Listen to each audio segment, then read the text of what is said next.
First question is that I dread Mondays and find my job, which makes me anxious, as well as ever present housework. Any tips on how to reduce my anxiety?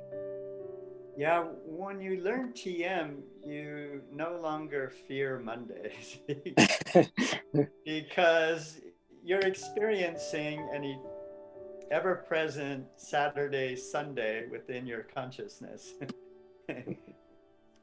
You see, if we're overly committed to activity is the problem. So we feel we never get time for ourselves. But your meditation sessions, these little 20-minute sessions, are deeply transformational. You gain the deep kind of rest that you have been seeking. And that rest is occurring because your mind is transcending intellect, mental activity, perceptual activity into the silent blissfulness of your own consciousness. So you have this within you. It's just we have to learn how to transcend, and this is the gift of this practice. So Nalini, yeah, just contact myself or Dr. Deshmukh Sachin, and he will forward your inquiry, and we will help you learn and introduce you to our meditation community. Thank Now you. we have two interesting questions from the others. So that Yeah. Nandini says, if a person has been practicing another type of meditation, such as Zen or breath counting, Vipassana, does TM offer any extra added benefit, and what are they? Second question in alignment with that is, if the metabolism is lowered in TM, wouldn't it slow down the digestion and absorption of nutrients in the body? And do you think is it preferable? It's only for 20 minutes, so it doesn't interfere with nutritional absorption from food. However, what we do recommend is that you do TM before your afternoon or evening meal or before your breakfast rather than after. Because when you eat a full meal, your metabolism elevates while your body is digesting. When you meditate, one of the deeper benefits is metabolism lowers dramatically. So it's a little conflictive. If you have a meal to digest, you won't go as deep. So you would just wait maybe a couple hours or so after you've had a full meal to do your TM. Now, other approaches have their value. Zen, Vipassana, these and Headspace, these practices certainly promote introspection. But TM takes it to a much deeper level. If you're watching the breath, then your mind is attentive in that, and your breath may not lower on its own. If you practice Sukha Pranayam, then your breath may become more balanced and calmer. But when you practice TM, in 10 minutes, you're in a state of metabolic rest that's almost twice as deep as sleep, which typically takes 5 to 6 hours. And other techniques do not produce a metabolic level of rest nearly as deep as sleep, and TM produces a state that is significantly deeper. And the reason is, during TM, the activity of the mind will momentarily cease, and you'll experience the silent calm of your consciousness. And then your experience may shift back into thoughts, but your thoughts are not at the typical active level, they're at a deeper level. So this practice keeps you in this very deep meditative state in a deeply profound way. And during most other approaches, the brain still stays in beta or gamma, or it may transition into theta, which is kind of like dreamy state or daydreamy.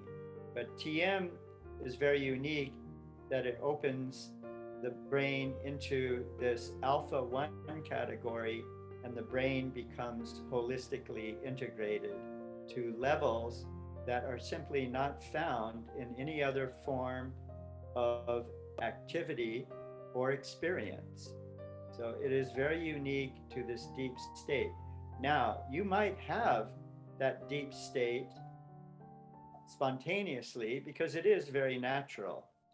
But the TM technique provides you with a very effortless process that produces that experience systematically and regularly. And by having the experience regularly, then you'll begin to find that even when you're active, this deeper inner silence of your consciousness is stable. So you feel calm no matter what kind of stressful environment you are in. And this correlates to the Bhagavad Gita and the teaching that Lord Krishna gave Arjuna in chapter 2, verse 45, where Arjuna, who was in conflict about entering a devastating war, Krishna advised him that he had to follow his dharma because he was the leading warrior prince. But before he entered the battle, he should nistraigunyo bhavarjun. He should transcend the three gunas, which are the three dynamism values of life, sattva, rajas, and tamas, and experience the self, which is pure consciousness. And then he was advised yogastha kuru karmani in verse 48. That meant established in the state of yoga, then perform action, and he would be less influenced by the activity. And this is what we teach. Excellent. So there is one more question is the TM increases also intellectual faculties, sharpening the mind. How do you make sure the people you teach to are profoundly rooted into the yama niyamas? That happens automatically because when you experience pure consciousness, you're experiencing complete inner calm. And when you are experiencing that level of the mind, which is directly at one with the calm underlying intelligence of life and nature as a whole, it is that level of nature, Atman level or Purusha level, that is completely in harmony with natural law. So your decision making will naturally be more expressive of the principles of yam and niyam. So non-violence, non-stealing, truthfulness, these are the qualities of yoga expressed in our active sphere of life. Niyama, study, purity, devotion to God. These are the qualities of yoga as lived and expressed in our private life. And then asana is the state of yoga on the level of the body. Pranayam is the state of yoga on the level of the breath when it is calm and balanced. Pratyahara, dharana, dhyan, and samadhi are all achieved through the practice of transcendental meditation. Pratyahara is the state of yoga on the level of the senses.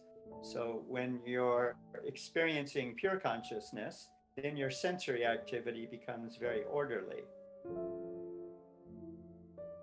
Dharana is the state of yoga on the level of the mind. So as the mind begins to become calmer and settled, then it transitions into dhyan, which is meditation, and the deepest state of dhyan expands into the state of samadhi, which is the experience of pure consciousness. So all of those 8 aspects are to be lived, and Patanjali stated very clearly in the Yoga Sutras that the central most effect or teaching of yoga was called samyama.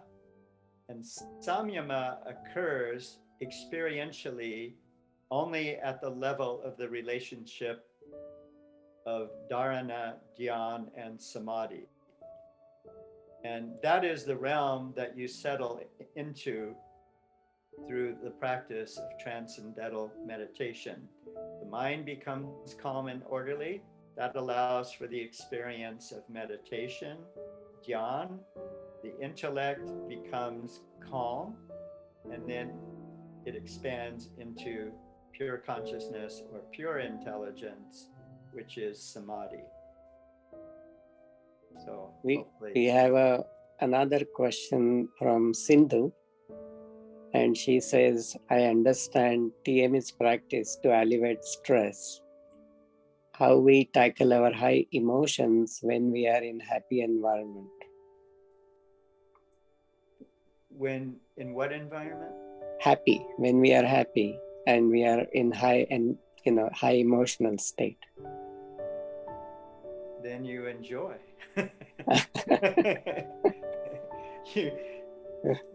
The state of pure consciousness is not a state of renunciation. So I think maybe what she means is that she wants to know, is TM only meant for when you are stressed? Can you do TM when you are happy? Yeah, definitely. It enhances everything. Right. Now, I have one more question for you, that the goal for us at Crack the Wellness Code is, we call it EI, Educate, Inspire, Empower, and Impact. So that's very much in cohesion with how what you said and what you do. So will you highlight a little bit that when I do my meditation practice, it just not only is for my own benefit or coherence, but how it impacts the environment or the people around me, and maybe contribute to some peace in the world. Yeah, beautiful. The question of world peace is dependent on peace in the individual. Because if you have a community of people who are not peaceful, then you can't mandate it through legislation. The legislation can only be lived if the people are living it. And if your country is attacked, then it throws your equilibrium completely off. But if you have deep experience of pure consciousness, you will not be affected as extremely as if you are not established in that state. So again, that goes back to Nistraigunyo Bhavarjun. It's not that Krishna was going to say that don't face the battle and the battle is not going to happen. He's saying you have to fight, but in order to be a leader, in order to fulfill your dharma and protect your country, you have to be established in the deep, silent, invincible calm of consciousness itself, because consciousness transcends every level of activity. It is a state that is separate from, even though it is connected to activity. So if you can be established in that, then you are a peace creator in the environment. And you are also very reliable, because if our mind is agitated, does our intellect increase or does it become narrow? Becomes narrow. So if the intellect is calm, then you have a capacity to perform at a high level of clarity, even in undue negative environments. So that's a broad scale. You know, here in Silicon Valley, there's really fantastic working and living environments, but if we're out of balance, if we're not getting enough sleep and we're under constant stress, um, at work, at home, trying to keep it all together, then the joy of life becomes diminished and it becomes more conflictive. So each of us has to take the responsibility of saying, I need to live a more balanced life. No one can do this for us. And, you know, I learned TM at age 19 in Berkeley. I was fortunate in that I was introduced to it directly by Maharishi, who gave a lecture at the Berkeley Community Theater that year. And that facility seats about 4,000 people, but closer to 7,000 showed up because Maharishi was already globally admired and people wanted to hear him. And so I attended that and I learned. And I've been practicing it twice a day since then. And I can tell you, I've never done it once out of discipline. I do it because I'm drawn to it. I really enjoy the 20 minutes of deep inner peace, and I rely on it to prepare me for the day. But I've taught it for over 50 years. However, for about 12 years, I taught it part-time, and I pursued my art background, and Maharishi had me shift from fine art to graphic design, and I worked with him for 4 years as one of his international design staff. And we produced his college catalog and collected research papers on TM and many, many different forms of promotional material, etc. But I came back to the US, and as a surfer, I did some graphic design for a surfboard maker in Santa Cruz, and one of the bigger surf companies saw that and they asked me to do design work for them, and then I became their art director. So I was an art director for a $150 million global surf brand, O'Neill, and I understood the pressure of corporate environment. You know, we worked long hours. It was challenging, but fun. And I won quite a number of design awards, including a national print magazine award for trade show booth design, competing with all of the designers in Silicon Valley. And we helped this company's sales increase by 210% in 3 years. So we were successful, but I was meditating regularly through this. And the company appreciated my level-headedness and so forth, and they really wanted me to stay with the company, but I felt I needed to redevote my time to Maharishi. He had empowered me, and I felt I needed to give back. So I have been teaching full-time since then. And yeah, you can do this lifestyle and enjoy what really interests you and be the best at it by staying very, very balanced, you know. I'm also a yoga instructor, so I practice yoga, and that helps me stay physically balanced. I have fitness. I have a very, very healthy Ayurveda diet. I'm trained as an Ayurvedic health educator. So that's another great factor that I learned from the Indian community. And I would say the other thing that helped me stay young, I'm 74, is also no alcohol. Alcohol is very aging. And I noticed that throughout my life, and I never really liked it. So if you maintain a good, healthy lifestyle, you can live and enjoy your life to the highest level.